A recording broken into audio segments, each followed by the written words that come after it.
அனைவருக்கும் வணக்கம். OTT plus ஆரம்பிச்சு பல வருஷங்கள் அதோட இன்செப்ஷன்ல இருந்து என்ன நடந்தது அது கேபிள்ல என்கிட்ட சொல்லிட்டு இருந்தாரு. ஒரு நல்ல முயற்சி. ஏன்னா இப்ப ஒரு ரீஜனல் கான்டென்ட் பொறுத்த வரைக்கும் ஒரு கபல ஓடிடிஸ் எல்லாத்துக்குமே ஒரு லிமிடெட் நம்பர் ஆஃப் மூவிஸ் தான் வாங்குறாங்க. அது வந்து மோஸ்ட்லி பெரிய மூவிஸ் ஆர்டிஸ்ட் அண்ட் பட்ஜெட் மூவிஸே போயிடும். ஸோ சின்ன சின்ன படங்கள் என்னோட படங்கள்ல பாத்தீங்கன்னா முன்னாடி வந்து ஒரு நொடிக்கு முன்னாடி நிறைய ஸ்ட்ரகிள் பண்ணோம். தியேட்டர்கள் ரிலீஸ் ஆகட்டும், இல்ல விசிபிலிட்டி இருக்காது. ஒரு டீசென்டான படம் பண்ணாலுமே அதுக்கான விசிபிலிட்டி இருக்காது. எங்க தொட்டால் தொடர முக்கிய அந்த ஒரு இஷ்யூ இருக்கு. அண்ட் ஓடிடி பிளஸோட மோட்டிவ் என்னன்னா ஒரு இந்த மாதிரி ஸ்ட்ரகிளிங் மூவிஸா இருக்கட்டும், ஒரு விசிபிலிட்டி கிடைக்கிறதுக்கு ஒரு பிரமாதமான பிளாட்ஃபார்ம், ஒரு ஆல்டர்னேட்டிவ் பிளாட்ஃபார்மா இருந்தது.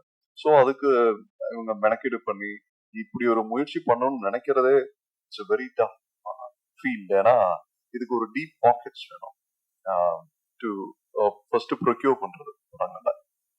நல்ல படங்களை தேர்ந்தெடுக்கிறதுக்கு ஒரு நல்ல சென்சிபிளான ஒரு பர்சன் வேணும். கேபிள் அதை நல்லபடியா பண்றாரு. அண்ட் இந்த படத்தை பத்தி என்கிட்ட நிறைய சொல்லியிருக்காரு, காமு காபி பத்தி.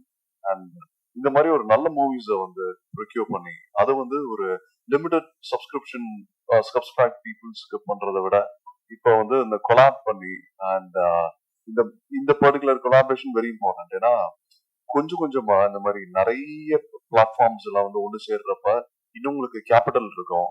ஒரு பேரல் சினிமா லைக் ஒரு சின்ன ப்ராஜெக்ட் பண்ணோம்னா, ஒரு 1 crore ப்ராஜெக்ட் பண்ணோம்னா அதுக்கு பிசினஸ் பத்தி நான் பெருசா யோசிக்க தேவையில்லை.